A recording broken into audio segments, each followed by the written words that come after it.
Hey everyone, this is Max and Maxi TCG. Thank you for joining me in another video. So in this video, we're going over the Fire King Structure Deck series, and we're covering the deck analysis section. So in the last video, we covered the deck basics, where we more covered the individual cards, how the different engines work, thinking about them more from understanding the cards themselves. So when you get to the deck analysis, you actually know how the cards work. And if you understand those cards, you probably skip to this section.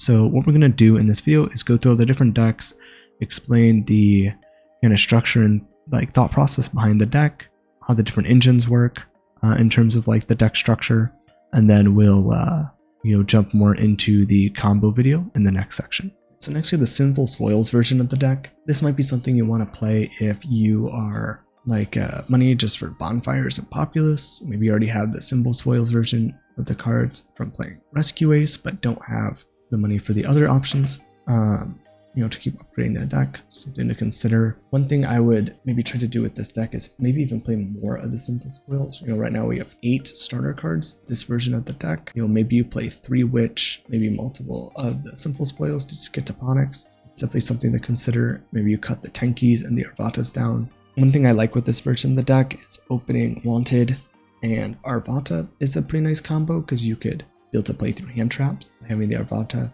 for the negate. So it's one version I like about this deck over the others. Be able to open Arvata and another starter. So I think that could be a nice combo for the deck to have.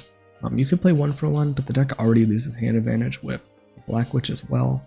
Could be kind of risky, but another starter you could play. Then we have 2 Sanctuary, 2 Fire King Island. Pretty standard for the deck. Tenki for searching out your different options. Arvata, Burong, Mandarin Bali, Monster Negate, Monster Search, Spell Negate. But again, in Droll formats, you might want to consider cutting this from more of the cards you want. But I think in this deck, you kind of got to take the Tenki Search, since a lot of times you want to get Arvata. So it just gives you more copies of this. And then again, Kirin, best additional extender in the deck.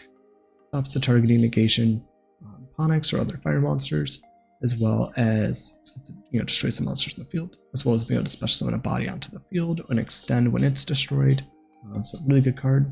Runix, really good additional extender. Not as good as Kirin, so you definitely can cut this down. Maybe even play 2 or play 1. But again, if you're seeing a lot of banishment cards from the graveyard, like DD Crow, I think you might want to play 2 just for the safety of your engine, so you don't just lose it and have no way to access it. Arvata, I think a big strength of this deck, again, being able to start with like Wanted and Arvata feels really good. Have our other additional extenders here. Can be destroyed to special summon other monsters, but again have their mostly for their effect. I can see getting rid of Rangbali. I like it as a utility option since it's searchable in a 1-of for more spawn trap based matchups. But if you find this not being useful, you could definitely play this for other options. You can play Snake Eye Ash in this deck and play even a higher count, and we'll definitely be playing a higher count if you're playing the Populace, because the deck will like heavily rely on Populace for that version of the deck. But another option you can play if you like open Ponyx Wanted, really good card, good additional extender, works well with the Flamebird's Dragon as well. So again, you could consider increasing the Snake Eye to try to add more consistency with more 2-card combos to the deck. Circle the Fire King, again, just good way to target, stop targeting effect negation going second and put a lot of damage on board. Didn't really cover the Flamebird's Dragon. A really nice way to be able to use Snake Eye Ash to summon this from deck. This is a really nice way to be able to recur monsters like Ponyx and Ash to get more searches on your opponent's turn, as well as the ability to summon a monster from the spawn trap zone. Quick effect works really well with IP to be able to summon into like an SP on the opponent's turn. So really good card in the deck. Was very cheap on release, a couple bucks. Now it's gone up in price. Skyburn, a targeting destruction card that you can use with the Fire Kings. Really good going second to make big pushes, destroy your opponent's cards, can out floodgates. I think really useful card in the deck. Really nice for different decks to have this type of card in their strategy. Then we have our standard kind of hand trap lineup right now. Triple Infinite Permanence, triple Ash, triple Effect Veiler, and Nibiru. Again, I've talked about why Ash is kind of problematic, but pretty much the gist of it is with Promethean Princess, Ash becomes a questionable card because any 2 monsters can make Hita, seal the Ash from the opponent, go into Princess, keep making bigger plays. So something to consider if you want to play Ash or when to play Ash in terms of sequencing your hand traps.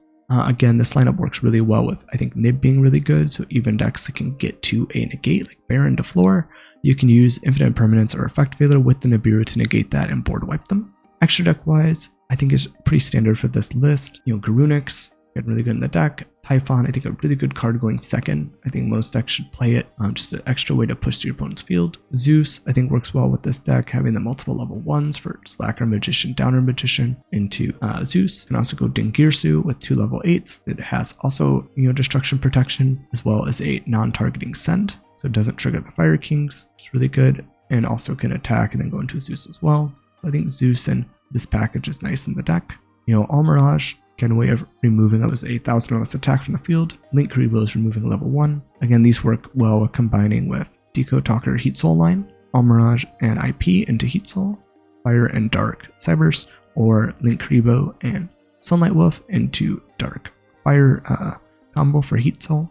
The Sunlight Wolf recurs Kieran, can recur Ash, part of the benefit of playing Ash. I think you could definitely cut this if you don't want to play it without the Princess, but I do think the deck has ways to utilize this card pretty well even without Princess being out, and could be considered as a card to play. Then Heat Soul, just a line you could use to draw into more hand traps. Underworld Goddess, again, out non-targeting monsters, also decent play with IP in the deck as well. And then for the side deck we have Troll and Lockbird, DD Crow, XYZ Encore, Cosmic Cyclones, Talents, and Called by the Grave. I think these are pretty standard options to be able to play for the side deck. Again, Droll and Lockbird, I think, really good against Fire King. If they open Snake Eye Ash post Phantom Nightmare, they could still play through the Droll and Lockbird, but they start with like a card like Wanted, Onyx. That's going to make the deck a lot weaker. If they do have ways to start with the Ash or ways to special summon it, that's a lot better into Droll. So I think this version of the deck has ways to play through Droll, especially for post Phantom Nightmare, but still a very solid card in the form. DD Crow,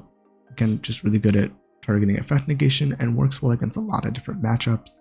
Pearly, Unchained, we'll see how viable that is post Phantom Nightmare. Good against Fire King, so very solid low impact hand trap. XYZ Encore, again, a way to out Pearly with E-Pearly Noir and being able to out Abyss Dweller, so I like this card as an option.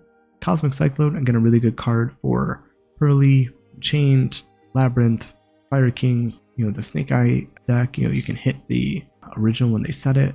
So some really good ways to be able to use this card first and second. Talents, just generic. Again, going first, going second card. They hand trap you. You look at a card in their hand, remove one of their starters or board breakers, or another hand trap you don't want to play through. Draw more cards if you need to keep playing, can steal your opponent's cards. Overall good, solid card, especially in heavily hand trap formats, which we're going into. And then we have Called by the Grave, really good for negating Droll and Lockbird, Shifter, cards that can really shut down the deck. If you do want to know about some more specialized tech side deck cards you can consider playing, I'll go through those at the end of the video once we get through all the different decks. Make sure to stick to the end to see some cards you can consider playing. Again, this will kind of more depend on the read of the format and what people are playing, because some of these are more counter picks, but very helpful cards. Stick to the end to kind of check that out. Right, so I hope this is really helpful for the deck analysis, just trying to explain how the decks are constructed, theory behind the amount of card rules you're playing, how those work, different tech options, and kind of the synergies for why the cards are in the deck, and things you can swap things out for, and how to think about which cards are good depending on the situation, and why you might alter your deck building based off what you're considering to expect in the format. Again, just remember, deck building isn't necessarily going to be a perfect solution. There could be reasons, again, to play 2 of a card or 1 of a card, and they're going to have their trade-offs. And a lot of that is really making reads on what you think is being played and what you're trying to play around. And that is part of a step for becoming a really good player and getting better at deck building, is being able to make those decisions. Again, I hope this was really helpful. If it was, please like, comment, and subscribe. It really does help, especially making these longer videos. It means a lot, and it's nice to see people are liking the content. I look forward to seeing you in the next video. And if you want to join and become a patron to support the channel because you like the content I'm making, you can find the links in my video description, about page on my YouTube channel, or my website. You can see different things that will come with each of the tiers, as well as each tier having a 7-day free trial to try it out and see if you like it before committing financially. Thank you again, and I look forward to seeing you guys in future videos.